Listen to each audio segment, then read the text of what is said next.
আজ ঘুম থেকে উঠে না হঠাৎ করেই মন করলো চলো একটু নবদ্বীপ ঘুরে আসি। যদিও বাবানের পাপা বাড়িতে নেই, নবদ্বীপে যেতে গেলে একজন লাগবে, তো কী হয়েছে, একাই চলে যাই, একজন ছাড়াই চলে যাই, একাই চলে যাই। একা একা ঘোরার না মজাটাই আলাদা। তো দেখো এদিন আমি একা একাই চলে এসেছি, নবদ্বীপ যাব বলে একা একাই চলে এসেছি। দেখো গঙ্গা পার হব বলে চলে এসেছি নৌকোতে। নৌকোতে এসে না প্রচণ্ড ভয় লাগছিল। কেন বলো তো, এবার জল বাড়ছে, আমাদের নবদ্বীপ গঙ্গার জল প্রচণ্ড বাড়ছে। এবার তো কারোর মুখে শুনছি যে বন্যাও হবে, যদিও জানি না, এটা শোনা কথা, তো আমি এটা এমনিই বললাম, জানি না যদিও।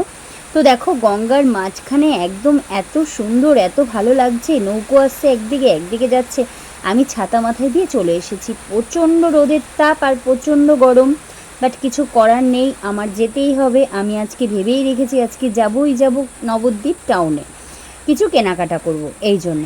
তো দেখো মাঝখানে, গঙ্গার মাঝখানে এসেছে নৌকোটা, এত ভয় লাগছে আমার। আমি তো আগাগোড়াই নৌকোতে উঠতে ভয় পেতাম, কারোর সাথে না কারোর সাথে যেতাম, একা যেতাম না, কিন্তু আজকে একা যাচ্ছি, খুব ভয় লাগছে, মনে হচ্ছে এই বুঝি কোনো একটা অঘটন ঘটবে। আর জলের স্রোতটা দেখেছো, আমি যেহেতু গঙ্গার মাঝ বরাবর চলে এসেছি, এখানে না দুটো জলের রং পুরো আলাদা, দুটো জল একটা একদিকের জল একদিকে মেশে না আর কি। তো দেখো তারপর আমি চলে এসেছি একদম জেটির কাছে, চলে এসেছি এপারে। আর আকাশটা দেখছো, এত ভালো লাগছে কি বলবো। তার মধ্যে একটা আনন্দের বিষয় কি বলো তো, বলে না একা বেরোলে যে কোনো কিছু করা যায়, কারোর কোনো মানা নেই, বাধা নেই। আমি একা বেরিয়েছি, আর কিসে করে যাচ্ছি জানো, রিক্সা করে। সব সময় তো টোটো করে যাই, কিন্তু আজকে আমার মন করলো রিক্সায় যাব। অনেক বছর পর আমি রিক্সায় উঠলাম, খুব আনন্দ পাচ্ছিলাম জানো। ছোটোবেলা যখন মামার বাড়ি যেতাম তখন রিক্সা করে যেতাম, আর এখন এসেছি রিক্সাতে, এত আনন্দ করে যাচ্ছিলাম। তারপর চলে এসেছি একটা দোকানে, বাবানের আবদার, বাবানের জন্য খেলনা নিতে হবে। বাবান বেশ কয়েকদিন ধরেই বলছে পিয়ানো নেবে, কিন্তু আমার আশা হচ্ছে না নবদ্বীপ বলে, আমার আর নেওয়াও হচ্ছে না। তো এই মনে করেই আর কি টুকটাক জিনিস কিনবো বলেই চলে এসেছিলাম। তো দাম দর করে দেখলাম ঠিক আছে, এটাই ছোটোখাটোর মধ্যে আছে, এটাই নেওয়া যাক। বাবান জানি না যে কতক্ষণ রাখবেও। আর এই দেখো মা পরমাতলা, আমি যদিও পরমাতলা মন্দিরের ভেতরে যাইনি, অনেকটা দূর থেকে তুলেছি, কারণ ভেতরে যেতে পারবো না, একটু অসুবিধা ছিল, এই জন্য দূর থেকে তোমাদেরকে ঠাকুরটা তোলাতে পারিনি, তুলে দেখাতে পারলাম না পরমা ঠাকুরটা, কিন্তু কোনো একদিন এসে তোমাদের দেখাবো। তারপর দেখো রাস্তা দিয়ে একা একা হেঁটে যাচ্ছি, এত রোদের তাপে ছাতা মাথায় একা একা হেঁটে যাচ্ছি। হেঁটে হেঁটেই এদিকে ওদিকে যত কাজ ছিল সব সেরে ফেলছি। তো দেখো আমি চলে এসেছিলাম ডাক্তারের দোকানে, মানে আমার ওষুধ নেওয়ার ছিল। তো এই জন্য নবদ্বীপ আমি একটা ফার্মেসিতে চলে এসেছি, ডাক্তারের দোকান নয়, ফার্মেসিতে।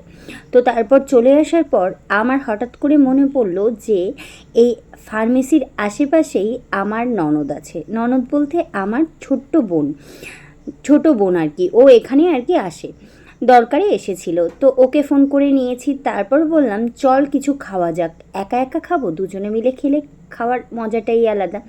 ওই জন্য ওকে বললাম যে চল কিছু নিয়ে আয়। তারপর ও আমার ফেভারিট মিও আমরো থেকে নিয়ে আসলো, খাচ্ছিলাম, খুব খিদেও পেয়ে গিয়েছিল, ওর সাথে দুজনা শেয়ার করে দাঁড়িয়ে দাঁড়িয়ে গল্প করছিলাম, খাচ্ছিলাম। ও বেরিয়ে এসেছিল, ও ওপরেই ছিল, এখানেই ছিল, কাছাকাছিই ছিল।